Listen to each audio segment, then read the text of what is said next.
वेगी हरो हनुमान महाप्रभु जो कछु संकट होए हमारो, और कौन सो संकट मोर गरीब को जो तुमसे नहीं जात है टारो। अर्थात यहाँ पे हनुमान जी से करबद्ध निवेदन प्रार्थना है कि हे हनुमान जी, हमारे जितने भी संकट हो उनको जल्द से जल्द दूर करें, और ऐसा कोई भी संकट आपकी क्षमता से बाहर नहीं है जिसे कि आप जल्द से जल्द हर ना सकें।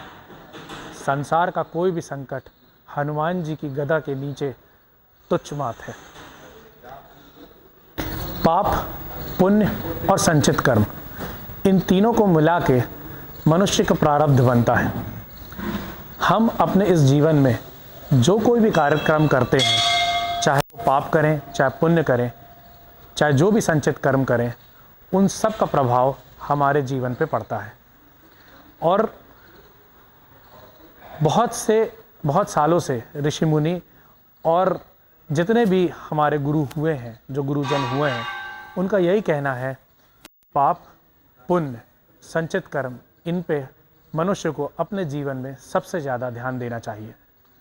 कई बार जीवन में हम ये देखते हैं कि कोई मनुष्य पाप करते हुए भी बहुत ज़्यादा सुख पाता है या बहुत ज़्यादा सुख की अनुभूति करता है। हमें दिखता है कि उसकी गाड़ियाँ बन रही हैं, उसके महल बन रहे हैं, उसके पास पैसे की कोई कमी नहीं है इत्यादि। लेकिन ये क्यों होता है?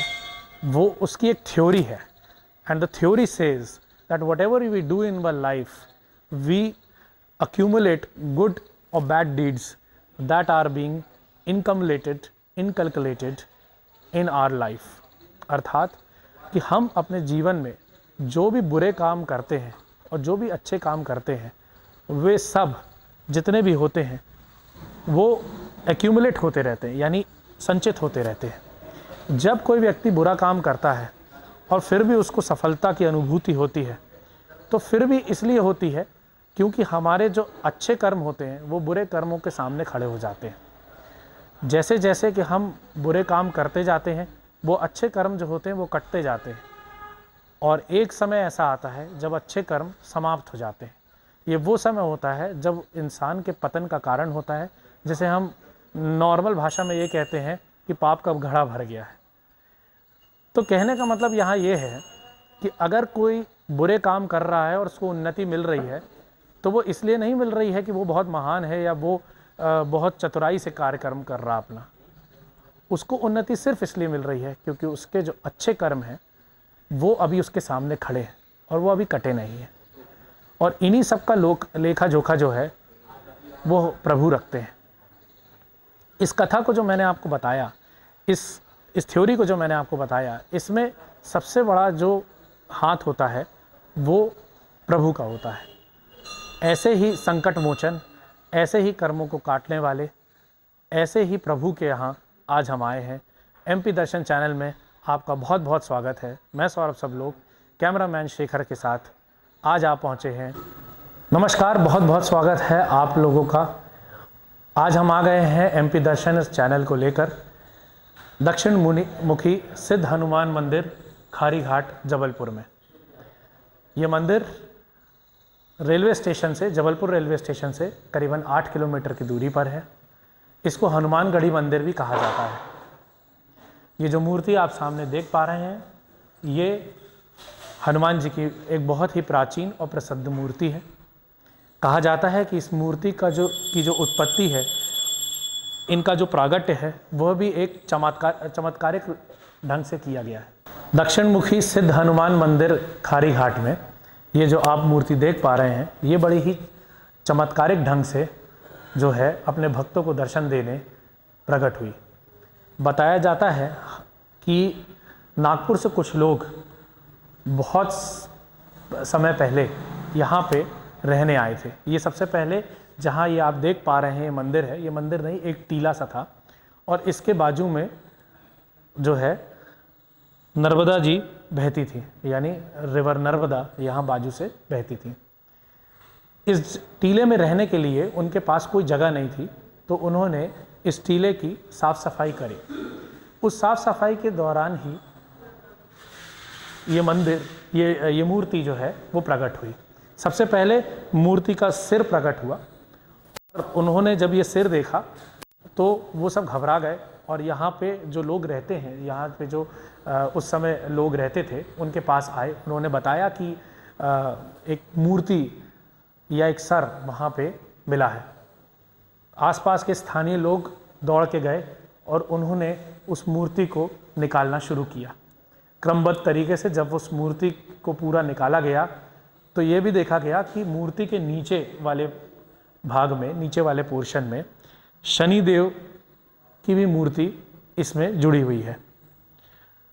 अब इस मूर्ति को उन्होंने वहाँ से जब पूरा साफ करके निकाला गया तो उसको निकाल करके कहीं और स्थानांतरित करने की कोशिश की गई, लेकिन मूर्ति अपनी जगह से हिली नहीं।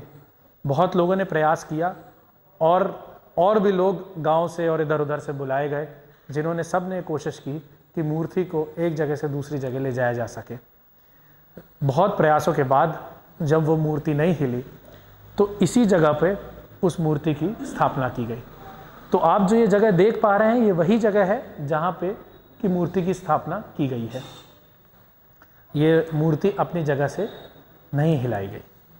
हमें इस मूर्ति की एक और जीवंत कथा पता चली है जो कि आज भी होती है, और वो ये होती है कि आज भी अमावस और पूर्णमासी के दिन श्री हनुमान जी नर्मदा जी में स्नान करने जाते हैं। इस समय जब वो स्नान करने जाते हैं और जब वो वहाँ से स्नान करके लौटते हैं तो उनकी जो बॉडी है, उनकी जो प्रतिमा है वो गीली हो जाती है, उसमें से पानी निकलता है जैसे कोई नहा के आया हो। ये अपने आप में एक बहुत बड़ा चमत्कार है, और इस चमत्कार को देखने के लिए यहाँ पे श्रद्धालुओं की भीड़ भी आती है और लोग इसको बहुत सिद्ध भी मानते हैं। अब हमारे साथ जुड़ गए हैं पंडित श्याम दुबे जी, जो कि इस पूरे मंदिर के प्रधान पुजारी हैं, प्रधान आचार्य हैं। हम दुबे जी का अपने एमपी चैनल में बहुत बहुत स्वागत करते हैं। दुबे जी, जय श्री राम, जय हनुमान जी। बहुत बहुत स्वागत है आपका एमपी चैनल में। हमारा ये जो चैनल है ये मध्य प्रदेश और मध्य प्रदेश के बाहर जबलपुर और बाहर के जितने भी प्रसिद्ध मंदिर हैं, जितने भी ऐसे मंदिर हैं जहाँ श्रद्धालुओं की आस्था बहुत ज़्यादा है, उनका हम शूट करते हैं और अपने व्यूवर्स को उनकी एक विस्तृत जानकारी देते हैं कि उस मंदिर में ऐसा क्या है कि वो जाएं और उस मंदिर में जाएं और उसका वो लोग लाभ प्राप्त करें।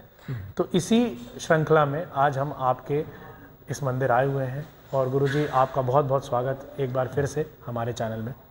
गुरुजी, हमको सबसे पहली बात आपसे ये जाननी है। अभी हमको ये पता चला कि यहाँ पे जो हनुमान जी हैं वो जीवंत स्वरूप में जाते हैं और नर्मदा जी का स्नान करते हैं। तो ये महज एक कहानी है या किसी ने इसको देखा भी है? नहीं, दरअसल क्या है कि ये जीवंत कहानी तो नहीं है, क्योंकि मैं तो साक्षी हूँ इसका। और दरअसल क्या हुआ था कि कुछ लोग बाहर से आए हुए थे, तो उनको रात गुजारने के लिए यहाँ पर जगह चाहिए थी कि रात भर रुकना है। हम लोग परिक्रमा में हैं और पैदल परिक्रमा करते हैं। दिल्ली से आए थे वो लोग, तो यहाँ से हम लोग परिक्रमा कर रहे हैं, तो महाराज जी हमें कुछ जगह आप बता दो, तो हम लोग लेते हैं। अब आपने जैसा कि कहा कि जीवंत है और ये हम लोगों को भी नहीं मालूम थी कहानी, परंतु क्या था कि उस दिन ऐसा हुआ कि ये जो सामने चबूतरा आप देख रहे हैं, उस चबूतरे में उन लोगों को हमने जो आगंतुक थे उनको जगह दे दी। हमने कहा आप लोग यहाँ, तो 8, 10, 12 लोग करीब थे। तो उनमें एक करीब 15-16 साल का बालक भी था और पूरा परिवार था वो, और बड़ी गाड़ी से आए थे दिल्ली से। तो यहाँ पर हमने गाड़ी खड़ी की और उनको हमने बता दिया कि ये सामने चबूतरा में आप लोग सो जाओ, और बाकी जो आश्रम के सामने की जगह है उसमें बाकी लोग सो जाएं। तो क्या हुआ कि वो जो बालक था उसका मुंह इस तरफ था और उसके मंदिर की तरफ जी, और चाचा बाजू में सो रहा था। तो रात में करीब 1-1:30 बजे के लगभग ये हुआ कि वो बालक बोला कि चाचा से कि चाचा देखो, एक बाबा यहाँ बाबा आया है और नहा के आया है और वो सीधा घुस गया। तो उसके चाचा ने कहा कि भाई कैसे घुस जाएगा, वो देख रहे हो कि चैनल गेट लगा है और कैसे घुस जाएगा। मगर बालक कहने लगा नहीं चाचा मैंने देखा है, स्वयं देखा है। तो हमने कहा चल बता। तो यहाँ आए तो यहाँ ताला लगा था। तो हमने कहा देख ताला लगा है, तू सपने में है और ये क्या बकझक कर रहा, सो जा। तो उस लड़के में इतना कॉन्फिडेंस था कि वो जब उसने देखा है तो वो झुठला नहीं पा रहा था। उसने कहा चाचा मैंने देखा है वो घुसा है।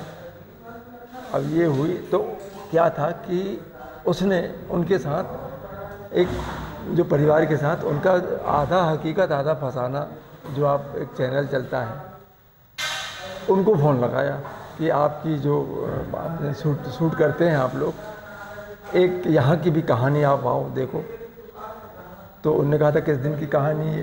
तो उन्होंने कहा था कि ये सोमवार को हुआ था ऐसा, और हम लोग यहाँ पर दक्षिण मुखी हनुमान मंदिर के सामने रुके हुए हैं। तो वो लोग सोमवार को दोपहर ही आ गए। दोपहर आ गए तो यहाँ का पता दिया था, वो लोग हम लोगों से मिले। उन्होंने कहा पंडित जी कैसा कैसा होता है। हमने कहा देखो भैया कायदे से ईमानदारी से हमने कभी नहीं देखा ऐसा, क्योंकि रात 1 डेढ़ 2 बजे आने का कोई औचित्य ही नहीं होता था। कहने लगे यहाँ कुछ हम लोग शूट करना चाहें तो क्या करो शूट। बोले आप लोगों को भी रहना है क्योंकि आप मंदिर के अंदर जाना पड़ेगा और ये वो सब। तो हमने कहा हम लोग तो रहेंगे सब। तब इतने अच्छा ये कहानी अब पूरी बस्ती ने सुनी। अब यहाँ भारी भीड़ हो गई। अब इतनी भीड़ हो गई कि वो हमसे कहने लगे कि पंडित जी हम ऐसे में काम नहीं कर पाएंगे, इन लोगों को आप कंट्रोल करो। तो हमने कहा देखो ये बस्ती के लोग हैं और इनको हम कंट्रोल कर लेंगे। तो हमने उनको सबको समझा के सड़क पे बैठा दिया। हमने कहा आप लोग देखो भाई ये लोग क्या करते हैं। अब क्या होता है कि जब सब चले गए वो लोग आए, बोले पंडित जी अभी हम लोग जा रहे हैं बाज़ार से इससे संबंधित को सामान हमें ख़रीदना है, वो ख़रीद के आएंगे और रात में जो 1:30 बजे का समय बता रहे हैं हम यहाँ पर 11 बजे आ जाएंगे। हमने कहा ठीक। चले गए वो। अब रात में वो 11 बजे आए। अब हम लोगों को भी नींद नहीं आ रही थी क्योंकि है क्या, सबको एक कौतूहल होगा कि क्या होने वाला है। अब वो ये भीड़ तो थी, भीड़ को अलग हम लोगों ने किया। जैसे आए वो लोग कहने के पंडित जी स्नान कर लें। हमने कर लो। बोले आप भी चलो स्नान करो। हमने कहा हम क्यों करें भाई, आप लोगों का कहने लगे नहीं मंदिर के अंदर काम करना है तो स्नान करके करें। तो हमारे ये वो पुजारी जी बैठे, वो हम और एक और पुजारी गए, स्नान बना के और जैसे ही आ रहे थे आए तो रास्ते में वो बड़ा ये पीपल का पेड़ दिख रहा है जी। यहाँ पर एक बाबा साथ में हो गया। वो बाबा कौन थे? अब सुनो तो पूरी। जी जी। एक बाबा साथ में हो गया। अब वो हम आता है पत्रकार कर लेके पंडित जी इस बाबा को जानते हो? हमने कहा नहीं हम नहीं जानते, यहाँ तो अनेक बाबा हैं, तो यहाँ तो सैकड़ों बाबा हैं। बोले इस बाबा पे आप नज़र रखना। और तो हमने कहा क्यों? बोले आप प्लीज़ हमारे लिए इतना करेंगे कि वो कहाँ जाता है, क्या करता है, उसकी गतिविधियाँ क्या है। हमने कहा ठीक है भैया। अब वो चले हम लोग, अब चले वहाँ पर और ये जो गेट है, गेट के पास वो फिर पत्रकार आया। कल के पंडित जी बाबा कहाँ है? अरे हमने कहा अभी तो था यहाँ पर। मतलब सब हम लोग बड़ा ताजुब हुआ कि उसके साथ चल, हम लोगों के साथ चल रहा तो वो अचानक कैसे गायब हो गया, यहीं गेट के पास गायब हुआ वो। अब कहने के पंडित जी आपने हम लोगों का आधा काम तो गड़बड़ कर दिया। हमने कहा क्या? बोले हम लोगों को बाबा को देखना था कि हैं क्या बाबा। हमने कहा भैया हम क्या बताएं, साथ में आ रहे थे, अब गलती तो हुई तो क्या करें। कहने के चलो करते हैं, शूट करते हैं। तो वहाँ से आए तो ये गेट खुलाए, सब गेट बंद करके चले गए थे, चाबी लेके, मतलब यहाँ की चाबी वो लोग सब ले गए थे पत्रकार लोग। गेट खोला, गेट खोलने के बाद ये जो पर्दा है ये जैसे ही खोला है और हम आपसे क्या बताएं, हम लोगों के रोंगटे खड़े हो गए। ये ऊपर से पानी ऐसे जैसे बूंद बूंद पानी गिर रहा था और वो पानी पूरा जा रहा है। तो वहाँ पर शनि महाराज के नीचे कुंड है जिसमें तेल जाता है, वो पानी उसी में जा रहा था। तो हम लोग को बड़ा ताजुब हुआ कि यार ये सब होता है, हम लोगों को मालूम नहीं।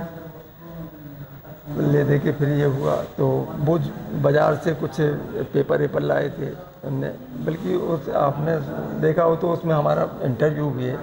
वो जो दिल्ली से आए थे आधा बताना वाला, उन्होंने इंटरव्यू भी लिया। फिर उन्होंने सब देखा तो वो पता चला कि तेल नहीं है, वो पानी ही है। तो उन्होंने सब बस यही कहानी है।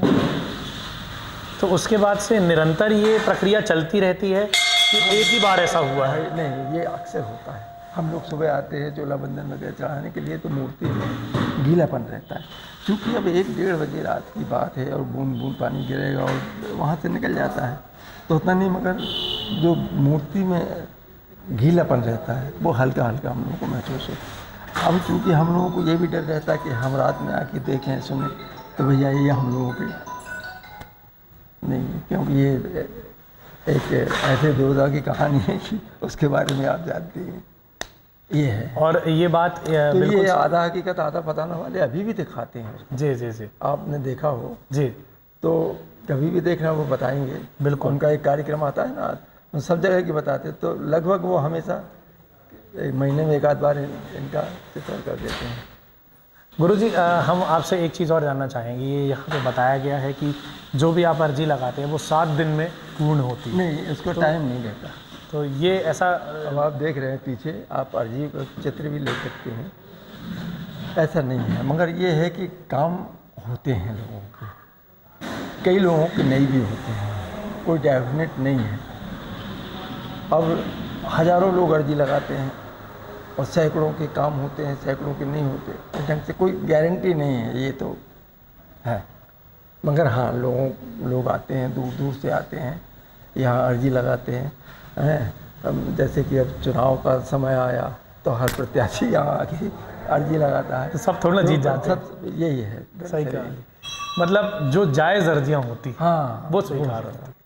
ठीक, बहुत बहुत धन्यवाद। आपने बहुत अच्छा हमको इस मंदिर की महिमा और इस मंदिर के चमत्कार से जुड़ी हुई चीज़ों को बताया।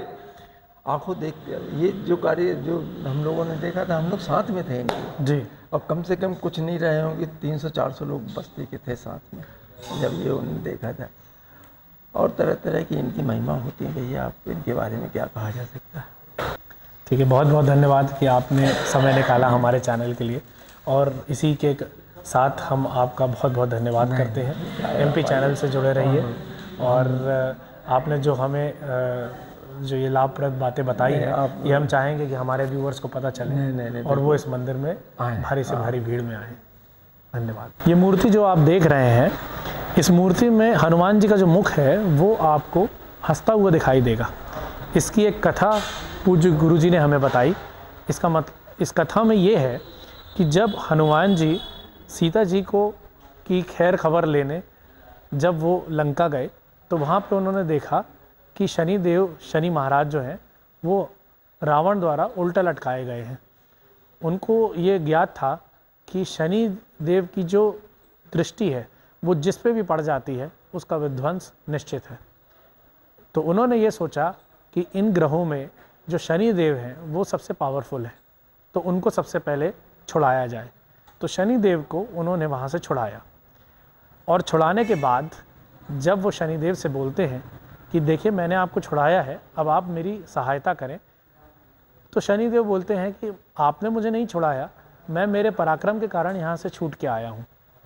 इसमें हनुमान जी शनिदेव से बोलते हैं कि आप मेरी मदद करेंगे अथवा नहीं, तो शनिदेव उसमें इनकार कर देते हैं और श्री हनुमान जी को युद्ध के लिए ललकारते हैं, क्योंकि वो ये बोलते हैं कि अगर तुम इतने ही पराक्रमी हो तो अपना पराक्रम मुझे सिद्ध करके दिखाओ। दोनों में युद्ध होता है, और उस युद्ध के चलते हनुमान जी का एक गदा जो है, जो आप इस मूर्ति में देख रहे हैं, वो ऐसा ऊपर की तरफ है।